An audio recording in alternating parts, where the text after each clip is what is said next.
Okay, all right. Like and subscribe, you know the deal. Podcast, once again, might not be the most exciting episode you hear today from other podcasters, but I feel I need to stay along the line of what could save your life as compared to what could make you look cool at a gun show. Anybody that knows me knows I'm not into the latest and the greatest, most expensive gear. This podcast is actually going to be the boring gear that saves you and why most preppers don't talk about it. And just for shits and giggles, I'm going to throw in some mildly offensive observations. I want to poke fun at some of this stuff, but at the same time, take it to heart. The worst bad case scenario is the one that could have been easily prevented. I am going to take great pleasure in poking fun at these idiots walking around the gun shows looking like they're going into some kind of future war with all their gear on, or the tables that sell the special $20 knives that aren't worth a bottle cap. This is... I feel bad for you guys that are starting out in this stuff. A lot of ways you don't know what to go and get without somebody, I don't mean to say take you by the hand, but you really don't know. A lot of you guys, if you have no experience with the military or no experience camping or anything like that, you don't know shit, and that's not your fault. It's just there are so many people out there that are going to put out these flashy podcast episodes about why you need this and conveniently have a link for you to buy that and why you need this. And again, there's going to be a link to buy it because they're getting kickbacks, or they're getting free gear from the company that provides it if they get enough people to buy the gear through their link. One way or another, their goal is to sell you gear, not to keep you safe, not to keep you alive. The core idea of this one is going to be, we're going to break down the unsexy, overlooked items that quietly prevent disasters from becoming catastrophes. And again, I'm not pushing any of this newfangled whiz-bang gear. This is stuff that's going to keep you alive. This is what you need to have on you. Let's kind of generalize it around your get-home bag, your 3-day bag, or whatever you want to call it. It's going to be more probably than an EDC, but it's not a bug-out bag situation either. But this is the list and the stuff that I really want you guys to focus on. The first thing we're going to talk about is the anti-hero gear list. Stuff that never makes Instagram or the Doomsday Prepper podcast episodes, but it really does solve problems. You're going to need extra socks. Okay, I've said this before. It's the first thing I always go to. Extra socks, extra underwear. It can make a huge difference between uncomfortable and infection. You need clean socks, especially if you're getting blisters and shit on your feet. You need clean socks. If you got to move a long distance. Trash bags, those contractor bags, those black body bag looking things. That's one of your best friends in the field. You can't overlook those bags. You can get like a huge box of them. I think at one of the big box warehouse clubs for like $14 or something. I'm telling you, I can make a house and a boat out of one box of those things if I had to. They're great for making ponchos, waterproofing, sanitation, insulation. You lay one on the ground, you got a moisture barrier to lay on. You can open up another one and, a couple of them make a lean-to or something. It's incredible stuff. And just as important as the trash bags, I'm going to say duct tape, because it's duct tape. There's nothing you can't fix with duct tape. You got to have basic hygiene supplies because disease doesn't care how tactical you look. You got to have, and like I said on a previous podcast not too long ago, I think I carry those dude wipes in every bag I have. Every single bag I have, and in the truck in the glove compartment. You got to stay clean. First of all, you got to stay clean if you want to stay warm in cold weather. You got to stay clean if you want to stay blemish-free in hot weather. It's much more safe for you that way. You're clean, your pores are open, you're perspiring properly. You got to stay clean. Then there's the I should have bought that Hall of Fame. My personal favorite, no manual can opener. Like I said, I like the John Wayne P38 style can openers. If you don't know what it is, search it on Google. There will be a picture of it. Learn how to use it. I'm telling you, without a can opener, your food supply just becomes decorative. It's nothing else. If you're like me, you need to have a backup pair of glasses. They might not be your most current prescription because how many people can really afford two $600 pair of glasses? However, backup glasses are better than no glasses. Without a set of backup glasses, when you break your glass, and when you probably will break your glasses, you've just rendered yourself functionally useless. You got to have cash. There's always the question, how long is cash even going to be worth anything? I think if you're on day 4, day 5, cash will still be good. If somehow you survive more than 1 or 2 months, I think cash is going to be useless. Cigarettes, whiskey, and bullets are going to be the new cash after too much time, but very few of us are going to last that long, so it doesn't really matter. You're going to use comfort. Well, no, let's not say that. Stupid little things like, I'm going to call it a survival multiplier because it's keeping morale up. Morale is hugely important. If you're day 2 out in the woods waiting for something, someone, or whatever, even just a deck of cards you can play solitaire on if you have a flat surface can make a huge difference. And if you're just sitting there watching the wind blow by, remember that people are going to quit faster mentally than physically. You got to stay sharp. I mean, for fuck's sake, take a crossword puzzle in a Ziploc bag that you can work on. You got to stay sharp. You got to keep your mental aptitude running. You got to. You can't become so bored that you become useless.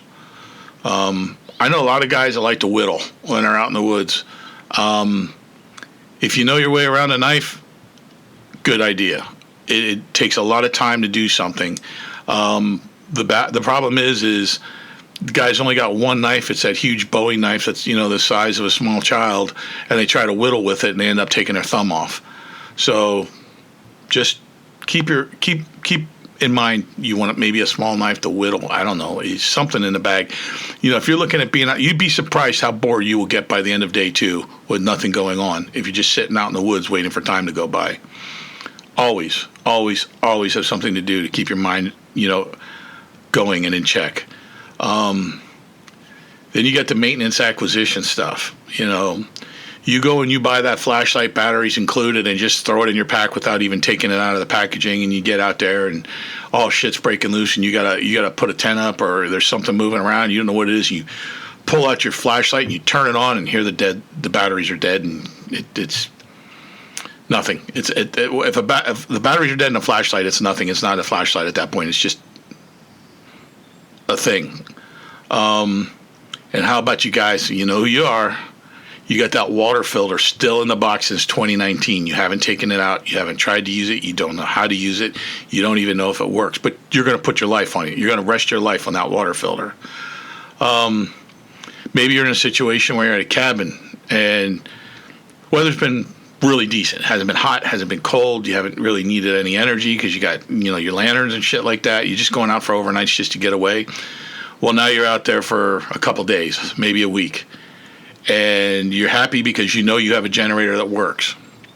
Or does it? Has anybody even tried to start it? Does it have fuel? Do you have enough fuel? Has your fuel been sitting for a couple of years? Because if it has, you might as well pour water into it. So think about that stuff. There's a false economy trap, and this is what I'm talking about with the tactical false prophets. Our good friend from the Great White North, that every week he says, we're stepping off, it's going to happen, it's popping off, whatever the frick he says. Every week he's staring at a piece of paper saying, this is it, guys, this is it, it's going to happen, in hopes that some of you start panic buying his shit. And it's usually, I'm not going to lie to you, it's some pretty cool shit, but you're not going to use more than half of it. It's a joke, okay? So don't be falling for this shit. You need to know what you need. You don't need to know. You don't need what you want. You need what you need. If that makes any sense. One expensive tool versus 3 simple backups. Much better off with backups. You break one tool, you're done. Just like a lighter. You never get one lighter. You get 2 or 3 lighters. I have 3 lighters in all my bags. I can't stress this enough. And I have waterproof matches, but the lighter is the first go-to. Then there's always the myth of I'm going to buy this one item because it does 5 things. Okay, fresh out the box, you're going strong. Look at that, did that. You cut wood with it, you made a pot of coffee with it, you toasted a bagel with it, and then it breaks. Now you got nothing but a pile of crap. It's not worth it. You have to have redundancy, useful redundancy. You need to humble yourself into realizing you are not going to be standing out there on top of the mountain waving the flag, gorgeous girls wrapped around your legs, hugging your legs like their life depends on it, and you're the savior of the apocalypse. It's not how this works. It's not. You need to rethink your setup. You need to rethink your gear. If you've just been buying flashy shit and it's sitting on boxes on the shelves, you've done nothing. Honestly, you have done nothing but waste precious time and gear. I need you also to take a break from the doom and gloom scenarios, but you still have to be practical. You can't always be looking worst case. You cannot always be assuming worst case. I talked about it not that long ago. Storing up food and water and, gas and stuff. Maybe you lose your job and maybe you need gas to go job hunting. There you got gas. Maybe you don't have money to buy groceries. There you go. You got food. You've been storing up food and gas and water and everything else.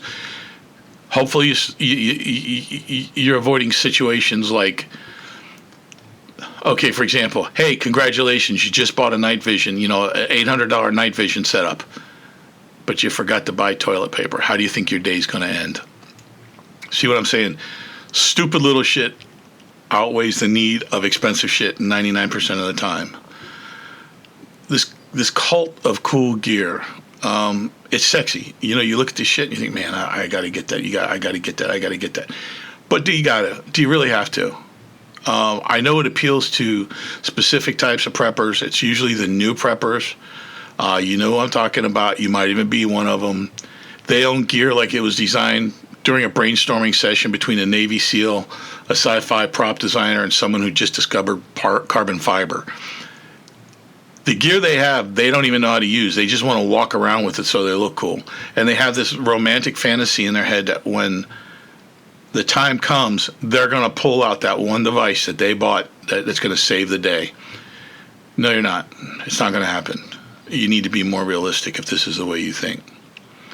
This guy with the gear that looks like a Navy SEAL and a sci-fi prop designer designed, they got the flashlight that can signal satellites. Their backpack has more straps than a medieval torture device. And their knife could probably negotiate a peace treaty on its own. It's amazing. They have all this shit, and I bet you they don't have a single can opener. I bet they don't have a can opener on their gear. People need to rethink this whole survival prepper thing. It's not just about, society's collapsed. We got to get to the hills. We got to get to the mountains. We got to get to whatever. You got to start rethinking it. Your survival depends on staying alive. Your survival depends on you staying safe, healthy, mentally sound, and keeping yourself and those that depend on you alive. And if you think about it, like a good food dehydrator, for example. A good food dehydrator is going to dehydrate a shit ton of food for you. If you vacuum seal it, it's going to last forever. All right? A reasonable purchase, if you have the money, that's probably a reasonable purchase. But let's say the Hun's knocking at the door. North Korea is on their way. They want to take the West Coast, and as far as I'm concerned, they can have it. But let's just say they're on the way. They're bearing down on the West Coast, and you go out and run you're living in San Diego and you think, shit, we should probably have dehydrated food. You're running out and getting a dehydrated food dehydrator, and 2 hours after you get it home, power's gone. That's the kind of scenario I'm talking about. That's why I'm saying it's such a waste to buy this gear. You didn't even have time to read the instruction book. And I know it's an extreme situation, but it's kind of the logic I'm trying to get your mind around. You don't spend money on gear you're not going to learn how to use, and more importantly, don't spend money on gear that isn't in the realm of reality. I see these guys doing videos on YouTube every now and then. They're shooting a Barrett 50 cal, blah blah blah. I will tell you that's great that they have a Barrett 50 cal. That's great that they have the resources to buy one. But that's going to be another person I bet you doesn't have a can opener. They probably have shelves and shelves and shelves of food. I bet they don't have a can opener that they can use when the power's out. I really worry about a lot of these guys that really think they need to go to the shiny, sexy gear, and they don't have the basic stuff that's going to keep them alive. Toilet paper, water, food, lighters, matches, a simple cooking setup. You know, and let's include the pets in here. You got a $800 pet carrier. You can throw your cat off the cliff from 150 feet up, and it's going to land safely and it's going to be fine. But do you have cat food? Is it packed in something that'll stay dry and fresh? Again, rather drastic situation to make my point, but you get my idea. The simple stuff saves lives. The big stuff very rarely saves lives. We talked on socks a little bit. I'm going to tell you something. They're not exciting. You got to have extra socks. You can't make them into a grappling hook. They'll never be described as operator grade, like special forces grade socks.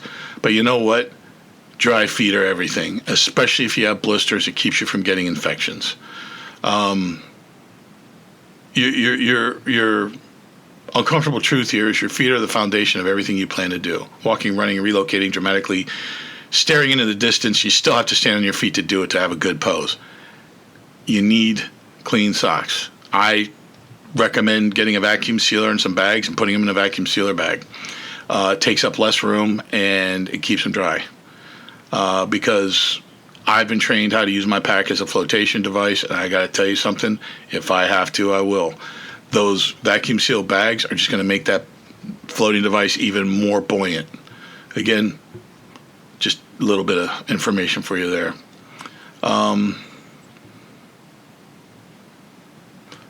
You got to keep those trash bags we talked about, the ones that look like body bags. Man, they are so great. I mean, there is so much you can do with those bags. I personally think they make better ponchos than the military issue poncho. While at the same time, no one's ever said, hey, check out my premium trash bag dry system. But yet when things go wrong, the person with the trash bag suddenly looks like a wizard. Think about it. Think about the trash bags. I highly recommend it. I'm not even going to bang on duct tape, or say anything about duct tape. You need duct tape.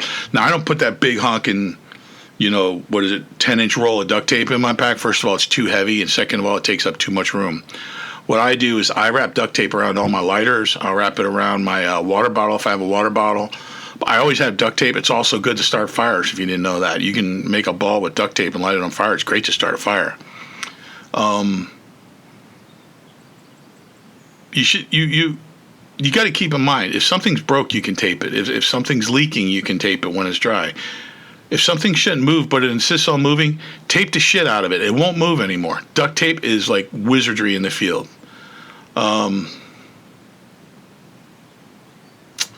Hygiene supplies, man. I told you about the dude wipes. No kidding.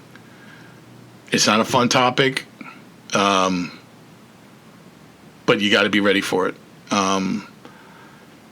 I personally think the dude wipes are incredible. I recommend them for almost everything you do in the field. I'm not going to go into detail. You fill in the blanks yourself. But you got to have things like toothbrushes and soap also. You got to keep your teeth good. You got to keep your teeth good. If you don't keep... I'll give you an example. When we were doing nuke security in the Marine Corps, there were special criteria we had to meet to be able to guard nukes. And I was shocked at how many of the Marines that did that security didn't even know it. But one of the things was you had to be a Class 1 dental, which meant no cavities, no teeth problems, no immediate concern for any dental work. The reason being, if you have a cavity or a toothache or whatever the hell, I don't know, I don't have any of that shit. But if you have that, you're not going to be thinking about what you're doing. You're guarding the tools of Armageddon, and all you're thinking about is how much your cavity hurts.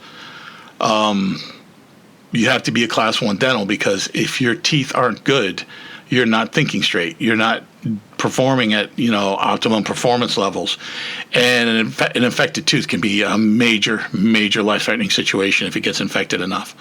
So pack your toothbrush, pack your toothpaste, pack some soap, pack some dude wipes. Doesn't hurt to take some toilet paper with. Again, vacuum seal that shit. And, yeah,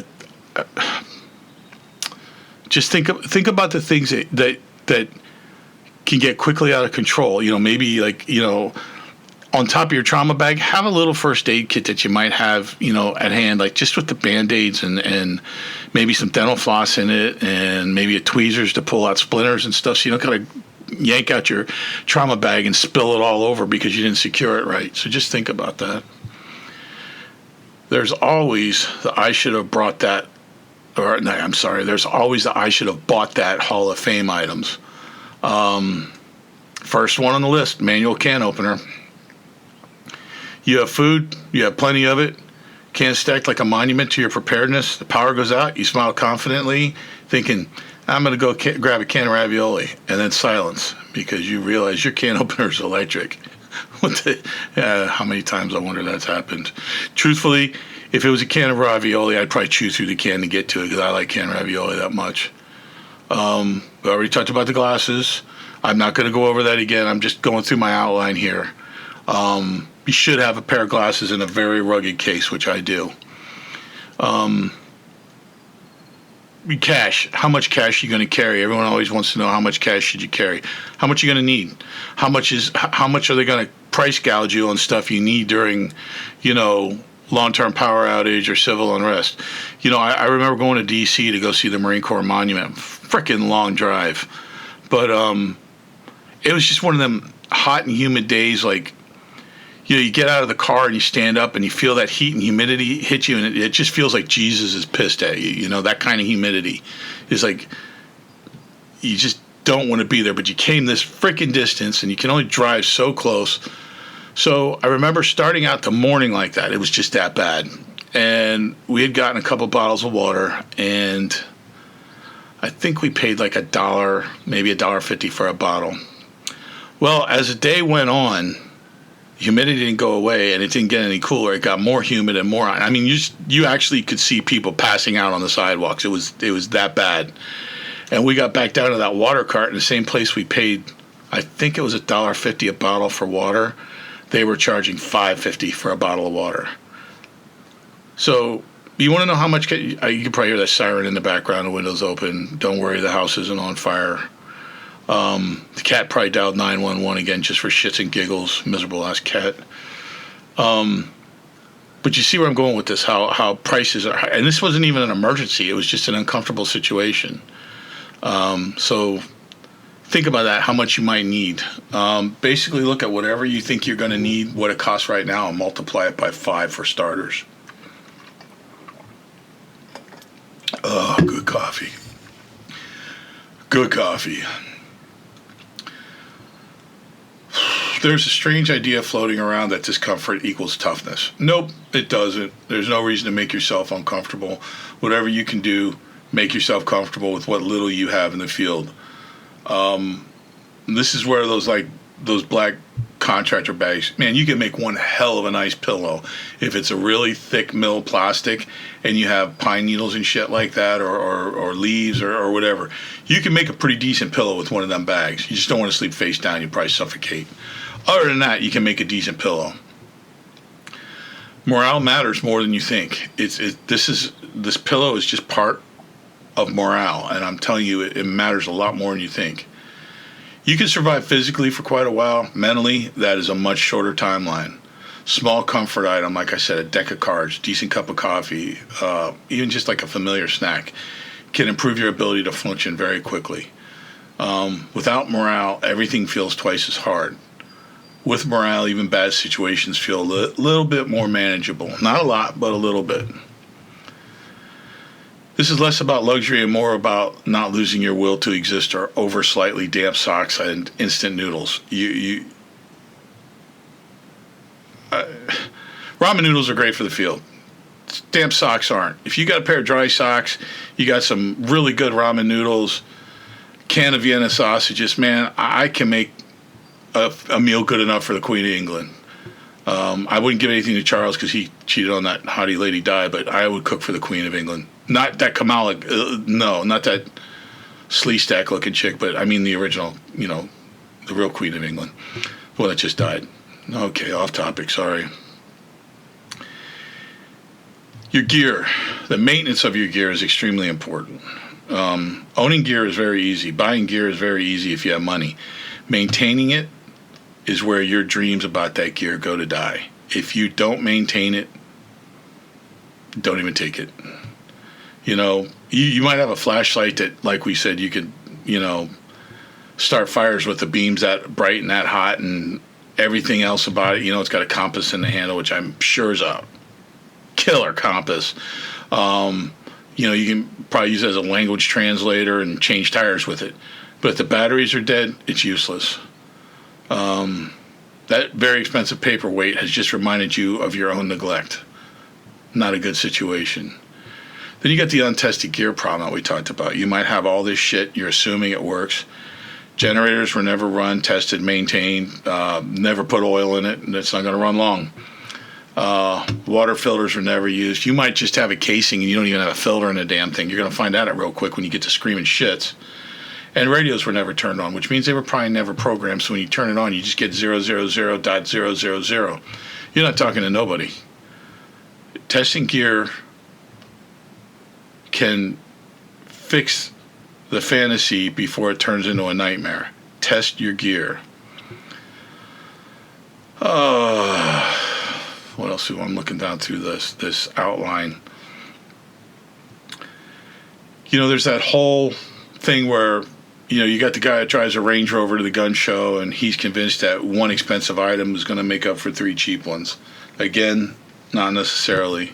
Things break, things get lost. Oh, that's a whole nother thing. If you don't have your shit on lockdown, if your pack's loose, and shit's rocking around in there and falling out because you got to run, I don't care how much you spend on this shit. If you lost it 3 clicks back and you don't even know where you lost it, I don't care how much you spend on it. It's useless to you. But if you got 3 things and maybe you had your pack a little bit tighter, 3 items, cheaper ones, you might still end up with one. Even though you were an idiot and didn't cinch your pack down tight, you might still have one at the end of the road. So it's not just because things break, it's because you can lose them. Or it gets stolen. That guy that you thought you could trust, you met him on the trail and you guys are walking and you fall asleep and you wake up and all you got left is wet socks and broken dreams because he took everything from you. I don't know how having redundancy would help at that place because he'd probably take your redundant items as well. So never mind that one. Don't worry about that one. I think the fantasy prepper versus the functional human is one of the topics that I know I've talked about already, and I'm going to talk about it again, and I'll probably talk about it 4 or 5 more times. This is where, like I said, standing on top of the mountain waving a flag with, hot chicks hugging your legs like, they depend on you to live. That's your fantasy prepper. He owns gear for a scenario that only exists in his imagination. Whereas the functional human owns gear for things that actually happen, like rain, hunger, shocking need to sit down and take a shit occasionally. That's the functional. Fantasy prepper starter pack. See, we're breaking this down a little bit further. Night vision goggles. Night vision goggles. Oh my God, these people with night vision goggles. Tactical vest containing no snacks, which is frankly a red flag. If you got a tactical vest on, you better have a couple protein bars in one of those pockets, man. 14 different knives sticking out of every possible opening and pocket and bodily orifice you could ever imagine without a single can of food. You're a loser if that's you. I'm laughing at you right now because you're going to starve to death unless you can eat your knife. And, of course, 0 extra socks. They are prepared for a high-speed, low-drag cinematic event, but will absolutely be defeated by a long weekend without electricity. Absolutely. Meanwhile, the functional human has boring, redundant supplies, knows where everything is, has tested all their gear and is confident with it, and can open a can without consulting the internet. This person is not exciting, but this person will survive. Yeah, open a can without consulting the internet. I'm a freaking comedy genius. Then you got that guy. Oh, man, they're lined up in a holding pattern waiting to send me emails on this one, I guarantee you. You got that guy, the one that's going to say, wait, I got to stop laughing because I just thought of what they're going to say. They're going to say, well, I watched the video once. Okay. Yeah, you watched the video once.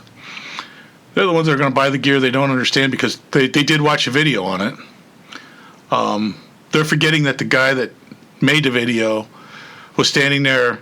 The guy's built like a bodybuilding model.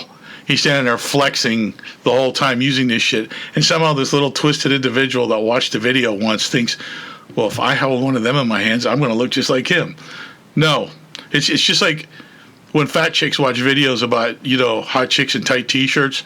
So what do the fat chicks do? They go out and buy a bunch of hot T-shirts.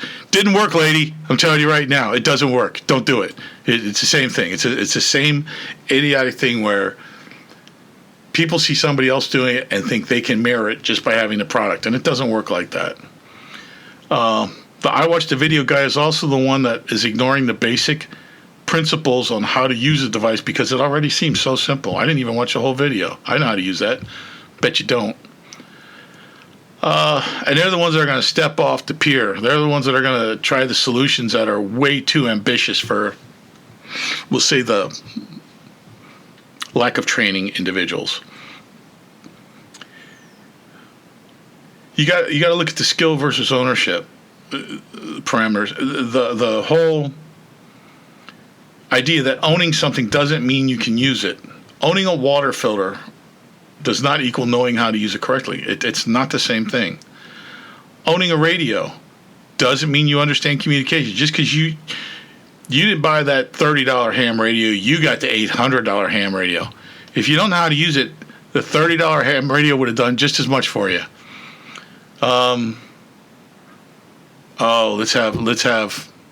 Let's go with this one. This is a good one. I wrote this one down, and I thought I was going to leave it out because I actually have a line to it, and I think I'm going to use it.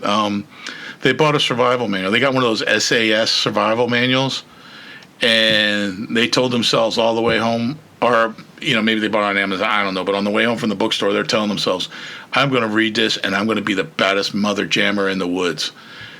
But they never get past page 3. These people. I wait for the future. I talked about it. The guy that's less sexy as a survivor because he just has a pack with what he basically needs and he knows where everything's at. So important. Knowing where your stuff is. Knowing you have it and knowing that where your stuff is. You should be able to reach in your pack and get what you need maybe without having to look at it. You don't know. You might be holding a bead on someone, finger on a trigger, and you got to reach in your pack and grab something. I mean, I don't know. You don't know. Maybe not. I don't know. But you need to know where your stuff is. You need to know how to use it, and you need to be able to use it. Yeah, you hear that? I can hear the excitement in your attitude when I say know where your gear is. That's a sexy topic, right? Let's look at it's usually the same people that have the whole I watched a video once problem. They're the ones where they also coincidentally have the I know it's somewhere in the garage strategy. Very popular approach. You have supplies, lots of them. They're stored in a location that technically you own it, but doesn't mean you know where it is. The most logical thing that's going to happen with this gear is 1,500 years in the future, it's going to turn up on an archaeological dig site. You don't know where it is, you probably never will, because you're not practicing with it, because you haven't developed competencies with it. In a real situation, you're going to go through these steps. I know where it is. No, I don't know where it is. Spend 20 minutes moving unrelated objects looking for it, and then sit down on a pile of crap that you shouldn't have even moved, questioning your life choices because you're an idiot. While the organized people, they're going to label things. They're going to group items logically. They can find what they need in under 10 seconds. To be honest with you, that's impressive to me, the way organized preppers can find their shit. I'm striving for that. I'm not quite there yet, but I guarantee I'm better than most. These are the same people that turn two negatives into the overcomplication Olympics. These are the same people that cannot accept a simple solution. If it doesn't involve multiple steps, specialized gear, and at least one acronym, it's probably no good. They don't want anything to do with it. They want, for a water situation, they want $800 reverse osmosis water filter. They want deionized water. They want this. They want that. They want a special table to put it on. They want a generator just for, converting the steam into the reverse osmosis water. That's that's the steps they use when they're thinking about flashy gear and I want to look cool and I want to show my shit off. Me, you say, well, what's your water solution? I look at someone and say, I store water. That's my whole solution. I don't see why we have to get crazy about this. I just don't. The other thing that always cracks me up, and these are the people that can talk. Hold on, coffee time. These are the people that can talk. Oh, it's good coffee. These are the people that can talk all day about reverse osmosis. They can talk about the science behind it, how it purifies water, when it was developed, who first developed it, what he was doing when he was 3 years old. They can do all that. But then they first forget to actually store any water, and two, they've never tried it. So they don't even know where to turn the damn thing on. Or they don't have any fuel to convert the water to steam, It's theoretical success at best.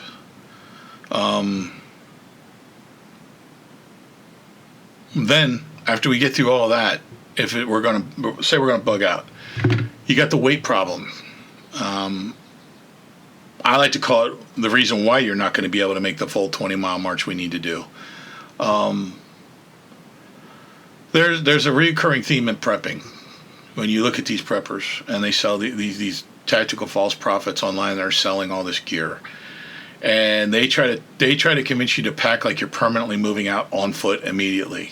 That's why you need 3 different packs. As far as they're concerned, you need to have the one for if you're leaving the home, but you don't know for how long. If you're definitely leaving the home for 3 days, and then the inch bag, you're never coming back.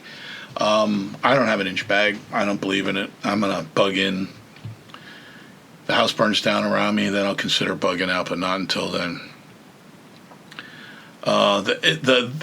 These people that buy into this whole inch bag bullshit, they decided this person that's never even worn a pack has decided, well, I can carry 60 or more pounds for 20 miles.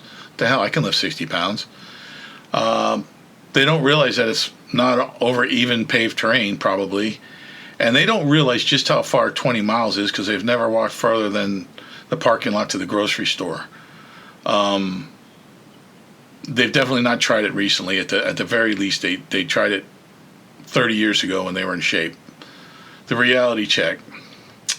After about 1 mile, you're thinking, yeah, I can do this. I can do this. After 3 miles, you're thinking, I might not be able to do this. Holy shit, I might not be able to do this. 5 miles, you're thinking, why do I own so many things? Get it all out. Your gear is only useful if you can actually move with it. You got to think about it this way. This is the truth, if this helps at all. Unimpressive gear is almost always lighter than impressive blinking and beeping gear. The unimpressive gear is almost always lighter, so consider that too. Okay, so we've proven we can't walk 20 miles. We've proven that the guy's packed way too much shit that he doesn't know how to use, that his flashlight has dead batteries, and he's still gnawing on the side of a can because he doesn't have a can opener. Food storage is a cornerstone of prepping. Usable food, I should say, is a cornerstone of prepping. Eating that food can be surprisingly controversial on how to get to it, as far as through the packaging. And I'm going to tell you something. This is something else you got to think about. When you're, what do you call that? Holy crap, I'm drawing a blank. Rationing food. If you've gone a couple days without food, you would be shocked at how hard it is to tear open a foil packet of dehydrated food. It's like climbing Mount Kilimanjaro sometimes because they pack this shit so well. And if you ruin the packaging, you can't just pour water in and eat it. You've ruined the packaging, so what are you going to do? Hold it in hand, pour water on top of it? These are the same people that store a lot of food they've never tried because it's for emergencies only. This leads to the magical moment where you're stressed, you're hungry, you're eating something that tastes like regret and drywall. This is not ideal. This really isn't ideal. You don't want to bite into something and like I just said, you don't want something that tastes like drywall. That's a morale breaker. The other problem is if you've never tested the food and you're already in a tight water situation, I'm not trying to get gross, but I would say 50% of the foods out there, if you've never eaten them before and you haven't conditioned your body for certain kinds of food like that, you're going to eat that stuff and it's going to give you the shits. And now you got a real problem. If you're in survival mode and you got the shits, you have no idea how much of a problem you're in because you're going to get dehydrated really fast. And you're going to start making bad decisions, and you're going to die on a pile of your own shit is what's going to happen if you're by yourself. You need to get, like, if you see something you like say you see that mountain, whatever the hell it is, chili, dehydrated chili, and you want one for in your pack. You don't want two, but you want one for in your pack. Buy two. While you're in the rear, while it's not the end of the world, while the power grid hasn't failed, while we still have, urban rest, no civil unrest, some Saturday make it, test it out. Anybody that's going to be in your party, have them test it. Everybody taste it. See, hey, is this good enough to keep? Is this going to bring morale up? And then everybody sit around and watch each other for the next 6 hours and see if anybody's got to go run into the bathroom because they're shitting themselves. You need to be aware that this food is designed for people in peak physical condition, and they have problems with it. You need to be aware that MREs, dehydrated food, survival food, usually requires a great deal of water on top of the food itself. Even if it's already moist, you still need water to process that food. You're looking at a hurt locker if you're not drinking plenty of water. And when you rehydrate that food that's dehydrated, it's like, feels like you're carrying a ball of cotton until you rehydrate it. It's that light. You still need more water, okay? You need more water. You need water with any food you eat. You need liquids, but with any kind of survival food, you're going to need extra water. So don't just think about, well, we tested it, it worked, I didn't get the shits, I didn't die. Yes, but did you account for more water because you're carrying dehydrated food? Oh, the social problem that exists. So these first-time preppers with all their flashy gear, they might be walking through somebody's camp and they realize, well, shit, my gun's better than his gun. My weapon is better than his weapon. Well, that's a freaking, Dollar Tree special knife there. He doesn't know what the hell he's doing. And, oh, my God, what are those boots? They don't even have a label on them. What the hell? And I can pretty much tell you, if he was sitting there looking pretty comfortable and the guy with all the expensive gear's never been to the field, the guy with the cheap gear is going to be walking past you in a couple miles, taking your expensive boots, taking your better gun, and leaving you to die because you thought you can do it on your own. You can look down your nose at someone, you can just like, oh, that's a nice, what is that, a knife? I don't know. That's a shame. I got a really good one here. Look at this. The first rule of survival is don't be a dick. It's real simple. Just don't be a dick. This lone wolf thing doesn't work. Don't be a dick. You're going to need help eventually. All right? We are, by nature, humans, group creatures. Sharing a workload, sharing different skills, and actual conversation can make all the difference in the world.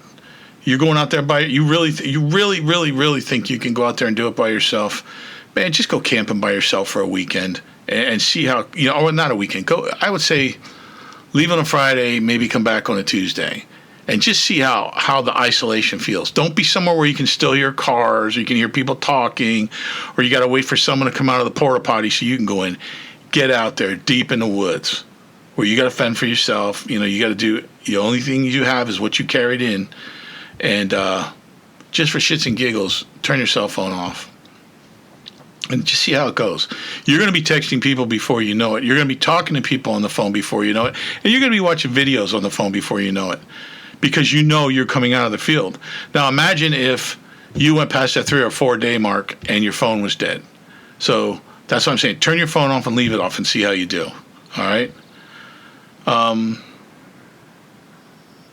Most people are not prepared because they lack information. They are underprepared because they ignore boring solutions. They overvalue exciting gear. Excuse me. They avoid testing anything. And they assume they'll figure it out on the run. This is not a strategy. This is a placeholder for wishful thinking and disappointment at best. The final factor I'm going to leave you with, the final thing I want you to think about is you got to lower your cool factor. You got to lower looking flashy. Nobody gives a shit. And I'm going to tell you something. If you think you're going to be the baddest looking hombre out there in the field and you're going to look like a badass and you're going to have the tack gloves and the cool AR and, the freaking NVGs on top of your head and all that shit, you're going to be the first person that gets taken out for his gear. You are going to die alone, probably half naked and without any gear. You want the cool factor? Stay in the FEMA shelter. It's the only way you're going to stay alive. And you're probably going to get your ass rolled in the FEMA shelter. You got to dumb it down. You got to simplify things, and don't make yourself look like it's you against the world or like you're going to take on the Soviet Union yourself. You got to dumb it down. Flashy gets you killed. Flashy trucks are going to get you stopped, or if you stop in a flashy truck, dude, you're going to get taken down. You really don't want that truck that looks like it's ready to face Armageddon. You got to dumb it down. You want things to look simple. You want to look simple. Do not overdo it. I'm not saying there isn't a place for a plate carrier vest, because there is. There is a place for a truck that can drive over Godzilla and survive. There is a place for all this stuff. And if you're just doing it because it's fun, that's completely okay. That's fine. But man, don't just take it down a notch. I see way too many people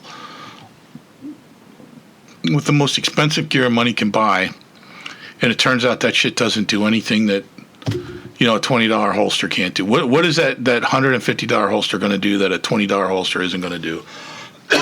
Really, honestly, think about it. If that holster is double stitched and the weapon moves in and out freely and you can secure the weapon, what is the $150 holster going to do besides make you think you're cooler than everybody else?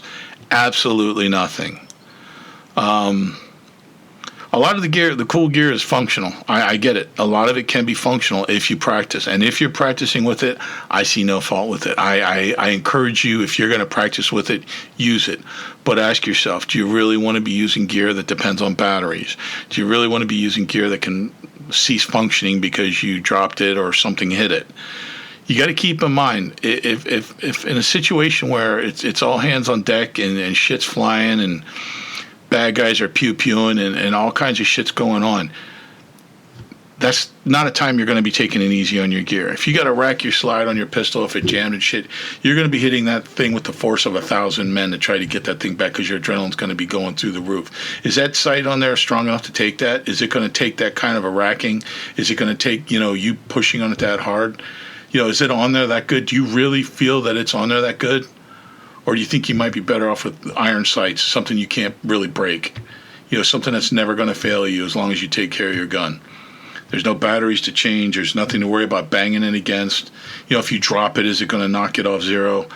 No. So think about this. Think about this before you go spending the money. And God bless you, man. You got the money, spend it. I don't give a shit. It's your gear. It's your outlook. I'm just trying to tell you how to stay alive in a less than favorable situation. Chances are,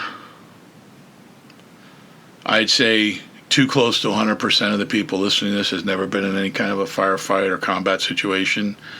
You think you're ready for it. You have all the gear. You have 400 AR mags loaded to the brim. You've got all your Glock mags loaded to the brim, or Smith mags, or whatever the hell you're carrying. You got them all loaded to the brim. You got your plate carriers on. You got your helmet on. You got your NVGs on. You got 7 canteens of water. You're ready for everything.